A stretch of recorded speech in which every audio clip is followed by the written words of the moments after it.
Dear students, good morning. आज हम हिंदी साहित्य में पाठ 5 कश्मीर का अलौकिक सौंदर्य इस पर चर्चा करेंगे। इस पाठ में कश्मीर के मौसम, पर्यटन, भौगोलिक स्थिति आदि की जानकारी दी गई है तथा यहाँ की नैसर्गिक सुंदरता का भी बहुत सुंदर वर्णन किया गया है। कश्मीर भारत का सबसे सुंदर प्रदेश है, इसलिए संसार के लोग, दुनिया के लोग इसे धरती का स्वर्ग भी कहते हैं। यह एक पर्वतीय प्रदेश है, इसलिए गर्मी की ऋतु में यहाँ का मौसम बहुत सुहावना रहता है।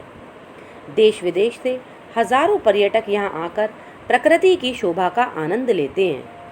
यहाँ की बर्फबारी, यहाँ की मनोरम घाटियाँ देखने के लिए जो टूरिस्ट हैं वो बहुत उत्सुक रहते हैं। इसकी राजधानी श्रीनगर है। झेलम नदी के किनारे यह बसा हुआ है तथा कश्मीर की सबसे सुंदर झील का नाम डल झील है। इसमें जो नावें चलती हैं झील में, उन्हें शिकारे कहा जाता है। लोग इन शिकारों पर विश्राम भी करते हैं और झील का आनंद उठाते हैं। झील में खिले हुए कमल के फूल बहुत सुंदर प्रतीत होते हैं। डल झील के किनारे सुंदर निषाद बाग है। इससे कुछ ही दूरी पर शालीमार बाग भी है। बादशाह जागीर ने कहा जाता है कि इन दिनों उद्यानों को लगवाया था। यह जो दोनों गार्डन हैं, निषाद बाग और शालीमार बाग, यह झील के दोनों किनारों पर लगवाया था। इन उद्यानों का झरझर करते हुए बहते हुए झरने तथा फव्वारों का यानी कि फाउंटेन्स का बहुत सुंदर दृश्य मन को लुभावना लगता है। कश्मीर को झीलों तथा बागों का प्रदेश भी कहा जाता है। यहाँ सुगंधित केसर की खेती भी की जाती है, इसलिए कश्मीर को केसर की क्यारी के नाम से भी जानते हैं। डियर स्टूडेंट, यह केसर खाने वाला एक पदार्थ है जिसका प्रयोग हम अधिकतर जाड़ों में करते हैं। सुगंधित होता है ये और सेहत के लिए फ़ायदेमंद भी है। यहाँ काफ़ी सर्दी पड़ती है। जाड़े के दिनों में तो यहाँ सर्दी का कहना ही क्या। इसलिए इस सर्दी से बचाव के लिए लोग एक छोटी अंगीठी जलाते हैं। इस विशेष प्रकार की अंगीठी को वहाँ पर कांगड़ी कहा जाता है, जिसका प्रयोग लोग आग तापने के लिए करते हैं।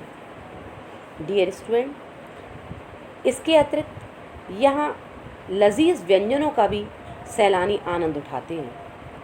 कश्मीर को हाउस बोट बहुत प्रसिद्ध है। हाउस बोट मीन्स ऐसे घर जो पानी के ऊपर तैरते हैं, उन्हें हाउस बोट कहा जाता है। यह एक प्रकार का तैरता हुआ लकड़ी का मकान होता है। जो टूरिस्ट यहाँ पर आकर रुकते हैं वो हाउस बोट में रहना अधिक पसंद करते हैं। हाउस बोट घर की तरह आरामदेह होता है। यह पानी के ऊपर होता है।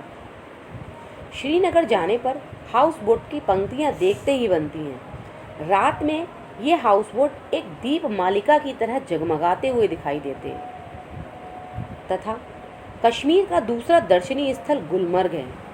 हिंदुओं का प्रसिद्ध तीर्थ स्थान अमरनाथ की गुफा भी यहीं पर स्थित है। डियर स्टूडेंट, श्रीनगर से पहलगाम होते हुए अमरनाथ जाना होता है। देश के विभिन्न भागों से लोग यहाँ पर दर्शन के लिए आते हैं। यहाँ का रास्ता बर्फ़ से ढका रहता है, अतः ऊंचे पहाड़ों से होकर चलना पड़ता है। यहाँ पर बर्फबारी देखने, आइस स्केटिंग करने में लोगों को बहुत मज़ा आता है। जब यहाँ पर बर्फ़ जम जाती है तो यहाँ पर आइस स्केटिंग का आनंद का एक अपना विशेष ही मज़ा है। और कुछ अन्य पर्यटन स्थल भी हैं, जैसे पटनी टॉप, माँ वैष्णो देवी का मंदिर आदि। कश्मीर की पश्मीना शॉलें विश्व भर में प्रसिद्ध हैं। डियर स्टूडेंट, पश्मीना एक प्रकार की ऊन की क्वालिटी होती है। ये इतनी लाइट वेटेड होती हैं कि इससे बनने वाली जो शॉलें होती हैं वो अगर ओढ़ लेते हैं तो बिल्कुल एहसास ही नहीं होता है कि हमने कुछ हैवी चीज़ अपने शरीर पर लपेटी है, जबकि यह भरी सर्दी में हमें गर्मी का ही अनुभव कराती हैं। यहाँ के मेवे, ड्राई फ्रूट्स बहुत पूरे विश्व में प्रसिद्ध हैं। कश्मीर की कुमकुम की क्यारियाँ बहुत सुंदर दिखाई देती हैं। अगर पेड़ों पर दृष्टि डालें तो फल ही फल दिखाई देते हैं। रंग बिरंगे फूलों का तो कहना ही क्या। यहाँ पर अनेक प्रकार की खेती होती है, जैसे यहाँ पर सेब की खेती बहुतायत होती है, अखरोट की खेती, तथा यहाँ से गर्म शॉलें, कंबल, सूट, स्वेटर इत्यादि लोग भी खरीदते हैं।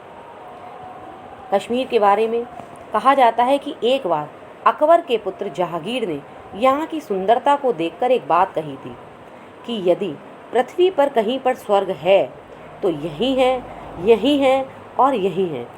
डियर स्टूडेंट, अगर भविष्य में कभी भी एक बार आपको यह अवसर मिले तो आप कश्मीर अवश्य घूम कर आएँ, क्योंकि यहाँ का प्राकृतिक सौंदर्य विश्व भर में प्रसिद्ध है और यहाँ पर बहुत सी ऐसी चीज़ें हैं जो हमारे मन को बहुत ही प्रसन्न करती हैं, आनंद देती हैं। डियर स्टूडेंट, आप सभी इस पाठ को अपनी पुस्तक से एक बार अवश्य पढ़ें। Thank you.